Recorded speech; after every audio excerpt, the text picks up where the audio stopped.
एक समय की बात है, एक गुरु और उनके शिष्य आश्रम में रहते थे। एक शिष्य रोजाना भोजन मांगने के लिए गांव जाता था। एक दिन जब वह एक नदी के पास से गुजर रहा था तो उसने देखा कि गांव का एक लड़का पेड़ के पीछे छिपकर कुछ लड़कियों को नदी में नहाते हुए देख रहा था। उत्सुकतावश शिष्य पास आया और मित्र से पूछा कि तुम क्या कर रहे हो। ऐसा करने से लड़के का ध्यान लड़कियों पर केंद्रित हो गया। लड़के ने जवाब दिया, चुप रहो, क्या तुम नहीं देख सकते? मैं उन खूबसूरत लड़कियों को देख रहा हूँ। मैं सुंदरता का प्रशंसक हूँ। शिष्य ने उसी दिशा में देखते हुए महसूस किया कि यह सही नहीं है और कहा कि तुम्हें उन्हें इस तरह नहीं देखना चाहिए। गांव के एक लड़के ने आग्रह किया कि उनकी सुंदरता को देखो, वे मनमोहक हैं, मेरी आँखों से देखो। जब शिष्य ने देखा कि उसके मन में कामुक विचार उठ रहे थे, यह महसूस करते हुए कि यह सही नहीं था, वह जल्दी से चला गया और आश्रम में लौट आया। हालांकि उसके मन में मौजूद छवियां उसे विचलित कर रही थीं। अपने काम और ध्यान से अगले दिन जिज्ञासावश वो शिष्य फिर से लड़कियों को देखने के लिए नदी के किनारे गया। यह एक आदत बन गई और उसने खुद को इन विचारों में डूबा हुआ पाया और अपनी जिम्मेदारियों की उपेक्षा की। गुरु को एहसास हुआ कि कुछ गड़बड़ है। उसने ऐसा करने का फैसला किया।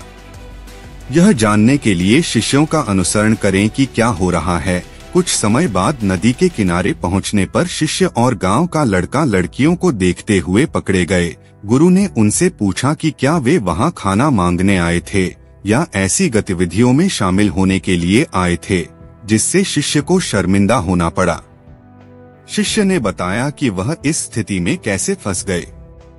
वह इस स्थिति में उलझ गया। गुरु ने शांत भाव से सलाह दी कि उस संगति को याद रखो जिसका तुम प्रभाव बनाए रखते हो। तुम अपने आप को अच्छाई से घेर लेते हो और तुम अच्छे बन जाओगे। अपने आप को बुराई से घेर लेते हो और तुम बुरे बन जाओगे। हमेशा अच्छी संगति चुनो। आश्रम लौटकर शिष्य ने खुद को दूर कर लिया। हालांकि गांव के लड़के पर उन विचारों के लगातार प्रभाव ने उसे प्रभावित किया। निराशा बढ़ती गई और उसे ध्यान पर ध्यान केंद्रित करने के लिए संघर्ष करना पड़ा। एक शाम गुरु को शिष्य की अशांति का एहसास हुआ और उसने मामले के बारे में पूछताछ की। शिष्य ने कबूल किया कि महिलाओं के बारे में गंदे विचार उसके दिमाग को लगातार परेशान करते थे। गुरु की तुलना की गई। मन एक बगीचे को समझा रहा है कि विचार बीज की तरह हैं। यदि आप जहर के बीज बोते हैं और उनका पालन पोषण करते हैं तो आपका बगीचा जहर से भर जाएगा।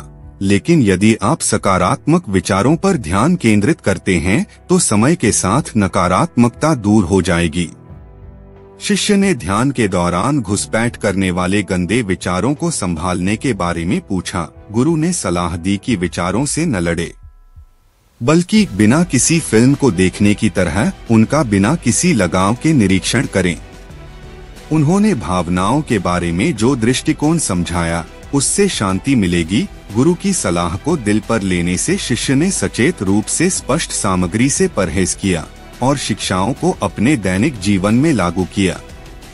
समय के साथ जीवन में दखल देने वाले विचार खत्म हो गए और उन्हें ध्यान के माध्यम से शांति और खुशी मिली। कहानी नकारात्मक प्रभावों से बचने और मन को शुद्ध करने के लिए ध्यान का अभ्यास करने के महत्व पर जोर देकर समाप्त होती है, जिससे आप शांति और आनंद से भरा जीवन जी सकते हैं।